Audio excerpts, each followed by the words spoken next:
The highly touted Junius Buck Buchanan was the first player selected in the 1963 AFL draft. He dominated at defensive tackle for 8 seasons, earning the right to play in 6 AFL All-Star games and 2 Pro Bowls.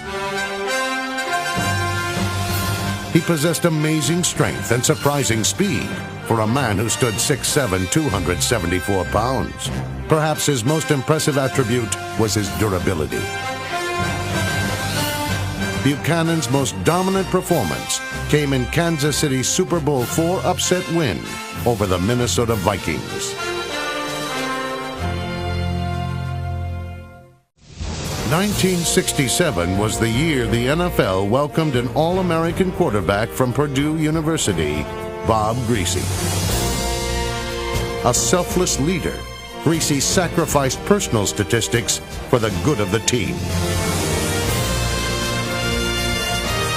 Bouncing back from an injury that took more than half the 1972 season from him, Griese led the Dolphins to the only undefeated record in NFL history. You have to be competitive, you have to have the drive and the determination, and no matter how much money they pay you, you still have to have the attitude, I would do this for free because I love to play the game.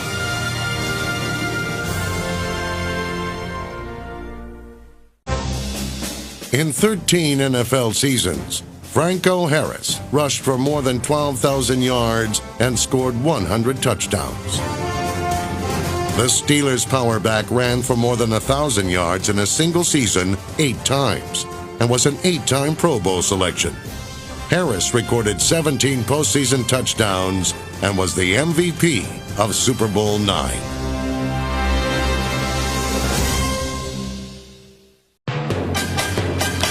His favorite hobby was collecting masks, but there was no disguising the fact that Ted Hendricks was one of the most disruptive defenders in history. At 6'7", the Mad Stork was almost impossible to match up with. I've got a long range, so that helps me in tackling people that I normally wouldn't be able to reach if I was, just an average physical player.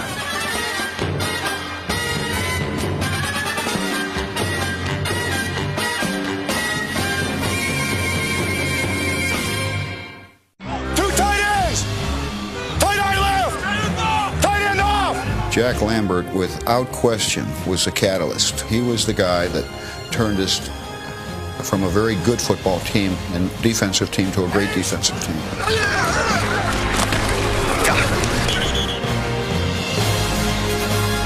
I never looked at professional football as a popularity contest. I look at it as my job. I don't care that my opponents like me. I care that they respect me, though. As the leader of Pittsburgh's Steel Curtain, Jack Lambert instilled fear in his opponents. As an assistant coach in New York, Tom Landry created the 4-3 defense. In 1960, Landry took over the expansion Dallas Cowboys, where he devised a multiple-set offense to combat the 4-3 defense he developed earlier. I don't think I would enjoy my profession if I knew I was always a winner. I think it's really the chase that's important. It's the challenge that you're after, much more than the winning. Landry made 5 Super Bowl appearances, winning 2 championships. At 6'9", San Francisco's Bob St. Clair cast a shadow over the NFL in the 50s. A 5-time Pro Bowl selection, he was an outstanding pass blocker. A civic leader, he was mayor of Daly City, California, while he was still an active player. The 265-pound St. Clair used his size to open mammoth holes for 49er running backs. St. Clair's taste for raw meat made him one of the most unique characters in NFL history.